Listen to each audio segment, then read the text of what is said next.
Now, the Prime Minister is set to confirm that digital ID cards will be made mandatory for all adults in the UK today under new plans to help tackle what they call illegal migration.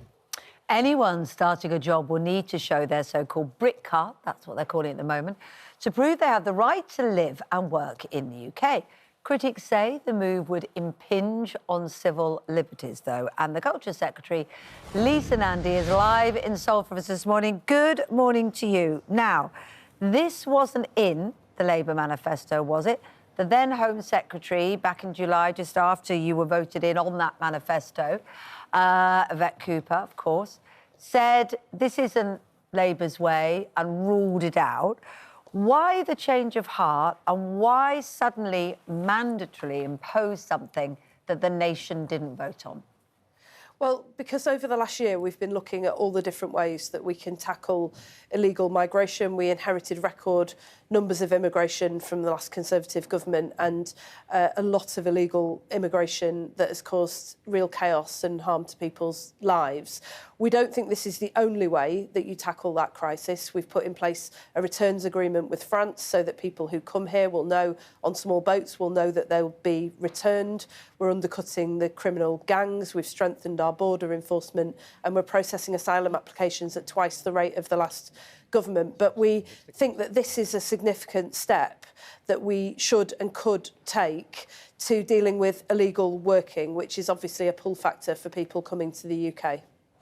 Yeah, but OK, but if you think of countries at the moment, I'm thinking of Spain, Germany, Greece, France, they all have national ID schemes, but they still have irregular migration. It hasn't solved the issue there. It's still going on, and we can, and we hear from you that it's still happening across Europe. So if it's still happening, how is ID cards helping?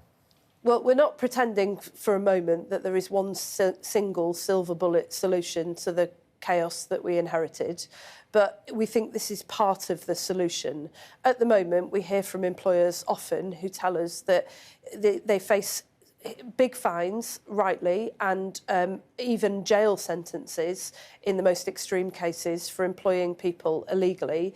But the system of checks is very difficult. For example, you can ask someone to show their national insurance number, but a national insurance number isn't linked to any kind of photo ID, so it's easy to fake. We think this will be a big step forward. But hang on. Imagine, you're an undocumented migrant in this country right now, and we believe there's hundreds of thousands of them. Suddenly you announce this next year. Why would they come forward? Are you going to allow an amnesty for them? How will they be treated once they come forward? Because presumably they won't come forward. They will still be in that black economy that we don't know about. Well, at the moment, we've got a system where border enforcement officials will go in and do spot checks. If they get intelligence that there's people working illegally, they'll go to a workplace or a factory and be able to check on people's right to work and make sure that the employer has checked that information as well. But there isn't a very simple system for doing that. We're living in a digital age and we're behaving like an analogue country, and that's why we've been looking at countries like Estonia, where they've rolled out a digital ID to all citizens, so that when you get a job, you prove that you've got the right to work. That means fewer people going into the illegal economy, and people who do go into the illegal economy, when they do, and we get intelligence that that is happening, that the checks that we make are more robust than they are at the moment. So there still requires better enforcement, doesn't there, whether it's a digital ID or whether just normal checking. So that will cost, and that has to be looked at. And how much will the system coming in cost? Because governments of all different shades and persuasions have a very bad record on bringing in this sort of thing cost-effectively. We're confident that we can deliver it within the existing spending plans that the Chancellor set out at the last budget, and we're confident that we can roll this out by the end of the Parliament. The reason that we haven't put a precise figure on how much it will cost to government is because we know from the experience of other countries that there are particular groups of people, older people, people with disabilities, homeless people, for example, for whom there are greater challenges in terms of accessing digital ID. So we're going to consult on that over the next few months. Okay. And that will obviously have an impact on the cost. But I just do want to be clear with you, Kate, for your viewers, that this will be free to UK citizens, so they will not have to pay to access a digital ID. Well, apart from the fact that they might feel they'd rather their tax money had been spent on something else, you know, and that's the concern, isn't it, that people are worried about many, many things. You will be familiar, as we have seen this morning, the new YouGov poll, the first one to be done in this way, looking at parliamentary projections since Labour came in.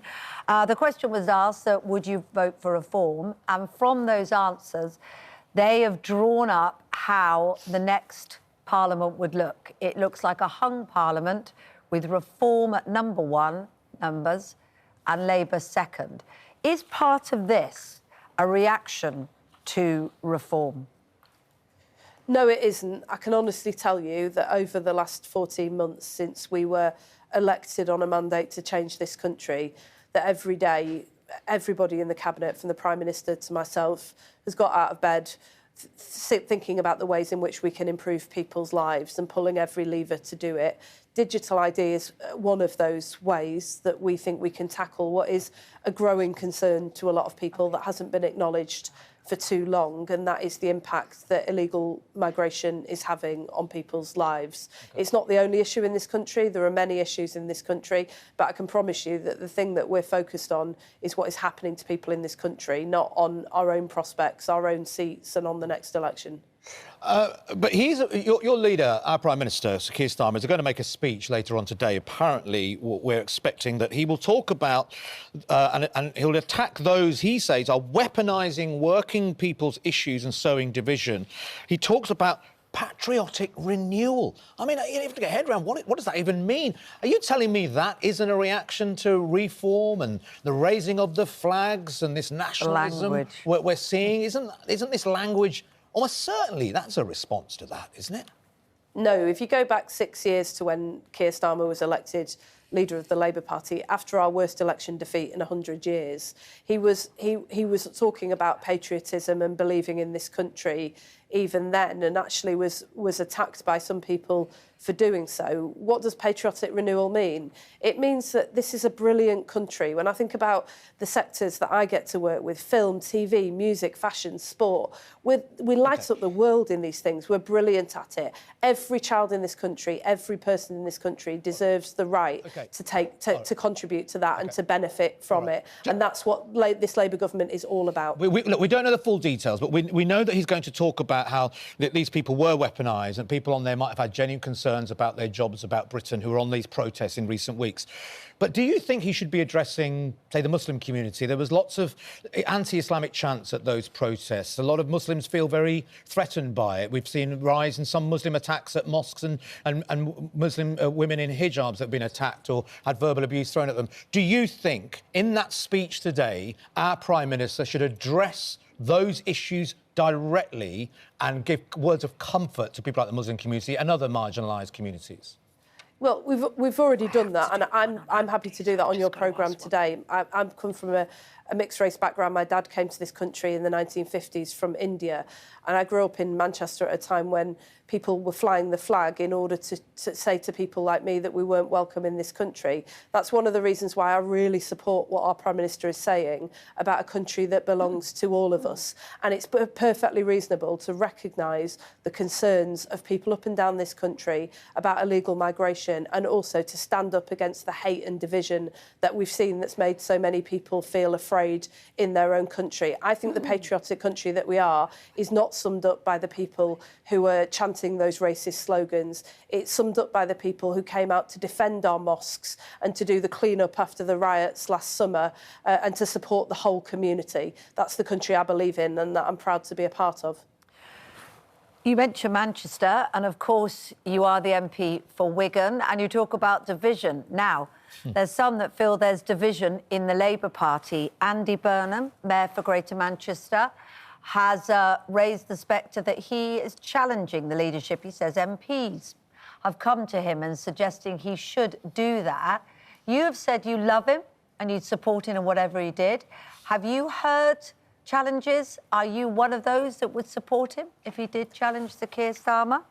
No, I've worked with Andy for a long time now. He was my neighbouring MP in Lee, the town next door to Wigan, for 7 years. And he's been a really great mayor in Greater Manchester and still is. I know that if he wasn't the mayor of Greater Manchester and Keir wasn't the Prime Minister, we wouldn't be in a position in the last couple of weeks to deliver the Hillsborough Law, which many of my constituents have campaigned for nearly 3 decades now. I think working together as a team, we're delivering great things. But I have to say this. Keir was elected 6 years ago after our worst election defeat in 100 years. People said he couldn't turn around our party. He did. We won an election and we're relentlessly focused on delivering change. And I'm proud to be part of a team that includes Andy in it. But I'm really proud to work for this Prime Minister and to be able to play a part in changing our country. All right. Lisa Nandy, Culture Secretary, we really are grateful of your time this morning. Thanks for joining us.